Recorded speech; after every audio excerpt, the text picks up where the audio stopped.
Within a small southern neighborhood, a group of friends emerged. The gang of junior high youth were in the stage of life where cursing was humorous and hormones were raging. Their entourage was adventurous.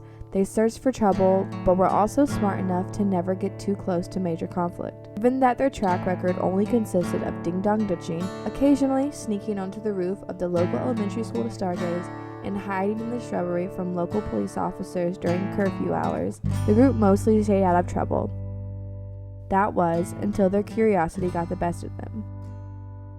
The group often hung around the neighborhood pavilion. The pavilion lacked lights and chairs, and its singular water fountain was as dry as the Sahara Desert. Deserted by most, the preteens occupied this spot often. Soon enough, one by one, the group members filled in, like the press members waiting for the president to deliver the State of the Union address, anxious to hear the master plan for their fall break.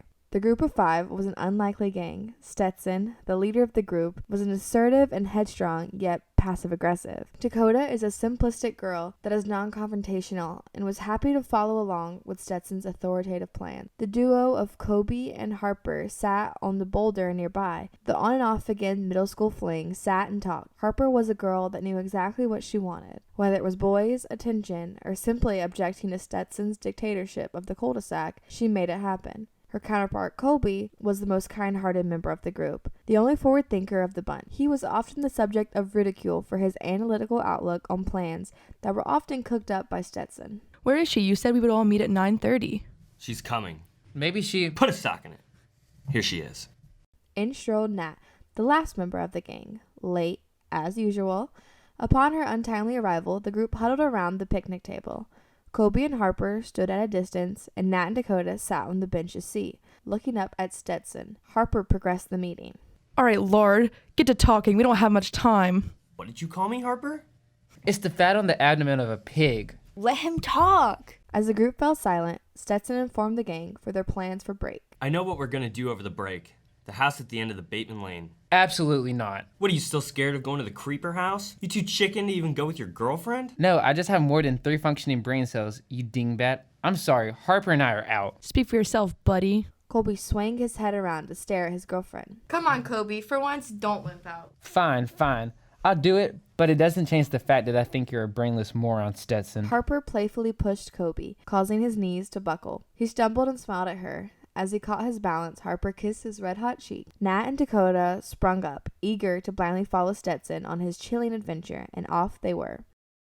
The group followed the cracks in the broken asphalt down the center of the street. The darkness of the fall night was only interrupted by the faint haze of the streetlights and the eerie glow of the moon and stars. The families of the streets were certainly asleep. The kids had an extensive report of who lived where. They knew who had dogs that made bark, whose property was safe to cut through, jumping fences was not uncommon, and they had memorized the houses they should especially avoid, home to those notorious for calling the police officers when kids broke curfew.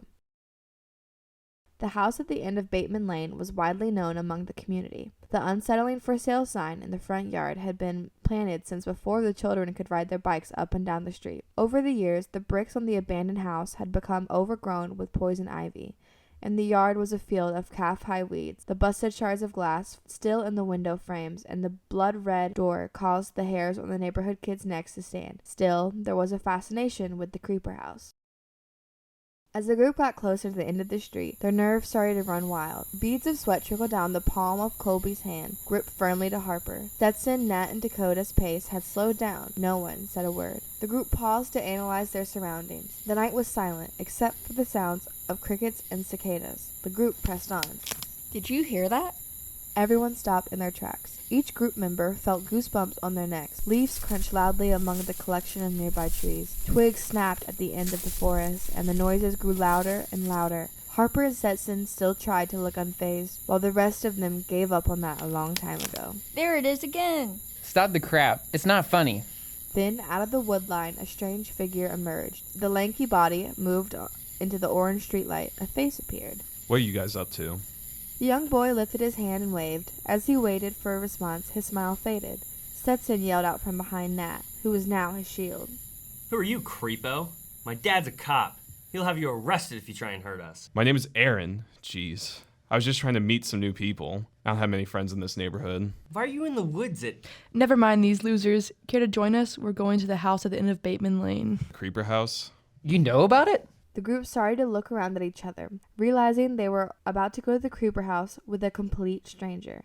The new group of 6 continued down Bateman Lane. Acquiring a new member for the mission meant that no one could back out. He appeared a little older than the oldest of the group, Coby, and no one wanted to seem panic-stricken. The group made it to the end of the driveway of the house at the end of Bateman Lane, and everyone's faces went pale. Aaron's eyes looked lifeless and worried. The group stayed huddled up, partly because of the winds and partly because they were frozen in fear. A few members of the group had even closed their eyes. You know that they say that the father killed his entire family in this house. He continued to live in it for 3 months before the police found out. He was on drugs, but I think it was psychological. The man was just watching Happy Days on the TV while his family was swimming in a pool of their own blood.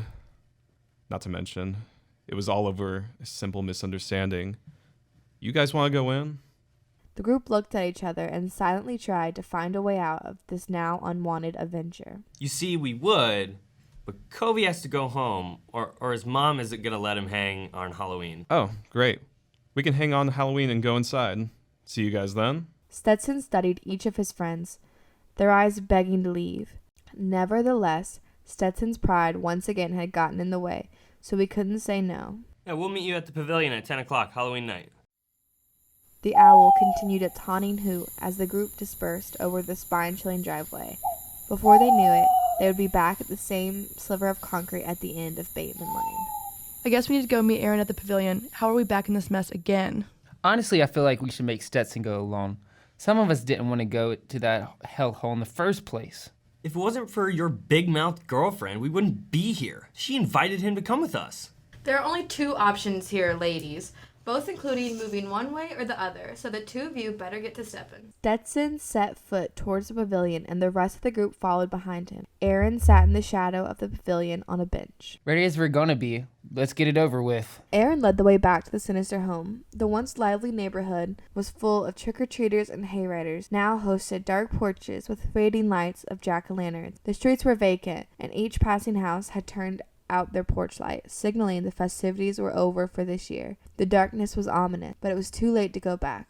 The group had made it to the end of Bateman Lane once again. Let's go through the back door. I know the way. Follow me.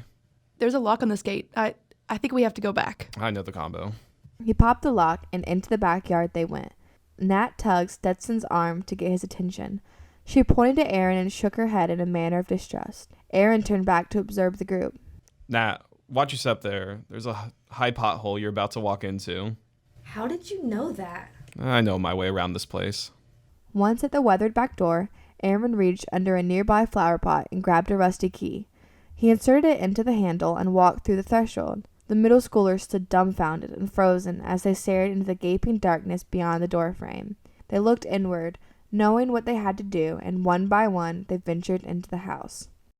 In the flicker of a candle flame that Aaron had lit, the group explored the dusty building. Ripped photos stretched the walls, the broken bottles littered the floors, and the kids began to explore the still-furnished home in the faint light of the candles. The group split up to look into the former bedrooms of the old home. Coby and Harper, hand in hand, investigated the office, noticing how every item on the desk was still perfectly in place. Suddenly, a gust of wind whipped through the house, causing all of the candles to be blown out. Coby's candle was knocked from his hand, and he dropped to his knees to find it on the dusty floor. Suddenly, the door slammed and the room began to shake, and Harper was nowhere to be found. Frantic, Coby began to yank on the door handle. Help! Help!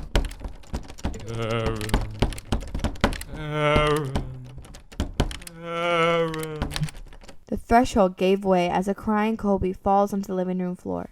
His knees scraped as he lands on the splintered and grimy hardwood. His friends exited the rooms they were in to see the scene in front of them. We gotta get out of here. It's real. He's real. The creeper house, the murder man. He's after me. Coby jumped up and made a beeline to the back door. He wiped the tears and snot from his face as he stood on the other side of the street with bloody knees waiting for his friends to catch up. The rest of the group exited the Bateman house in a much calmer manner. Aaron.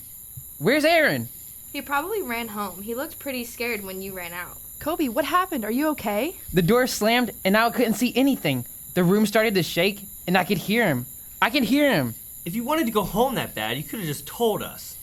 Stetson and the group began to walk away as Coby stood and stared at the Bateman house. They walked in silence as October entered its final hour. From the corner of his eye, he saw a pale figure on the porch. It was Aaron.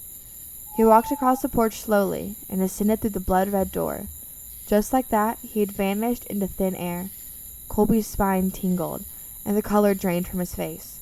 Breaking away from the trance, he jogged uneasily to the others.